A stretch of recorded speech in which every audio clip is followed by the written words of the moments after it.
Welcome to Reread. Today we're going through the Rebellion comic book series, issues 6 through 14.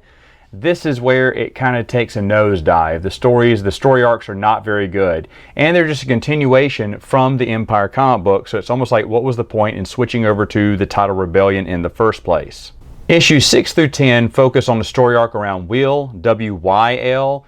He was one of the spies that gave the message from Tank to Luke Skywalker.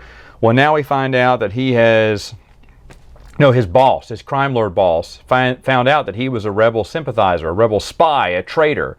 And the boss is called Rave. He kind of looks like Mojo from the X-Men. He's got this mechanical spider body, but he's kind of big and bulky and yellow skinned on top.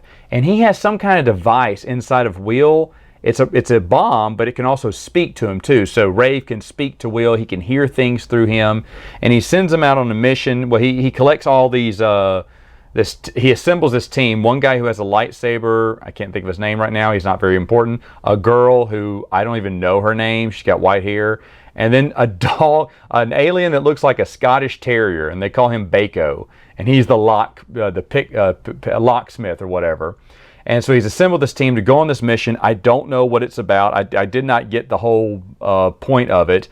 But at the end, Vader comes, kind of busts things up, threatens to, when Rave hits the detonator on Wyl's bomb in his head, Vader stops it with the Force and says, I need you to tell me what all's going on. So he says, well, I work for Rave. He's a crime lord. He went, try again. And Vader ignites his lightsaber. He's going to kill the girl. And Wyl says, okay, if you let the girl go, not only will I tell you what Ray's been doing to, betray the Empire, but I'll give the names up of every rebel operative I know. And so the deal's done. Vader crushes his little bomb inside of his skull and lets the girl go. And Wyl goes off to serve Vader. And they will pick back up on that story, though very slightly, later on in the series. You don't really care about Wyl. You don't really care about his crew. And I still don't understand what the point was. I really did try to understand it, but it was kind of a mess. Unfortunately, the next story arc, 11 through 14, is not as good either. Oh, I should mention that Bex is back in it. She was the agent that betrayed Boshek. And Bex is even taught to by her superior, said, if you cross us one more time, Colonel Bex, or whatever her title is, and you will not see your Boshek again. I was like, what, is Boshek coming back? I don't remember he came back. He didn't come back. But the next one focused on Dina Shan, someone they introduced way earlier on in the Empire comic book.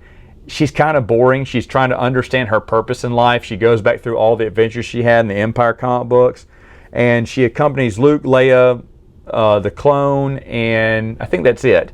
And she goes on an infiltration mission to blow up some fuel tanks that the Empire has. But when everyone gets captured but her, it's up to her to finish the mission. So she's finally going to do some good, and she does. This one has some decent cover art. It's got some B-Wing action. I'd forgotten about that.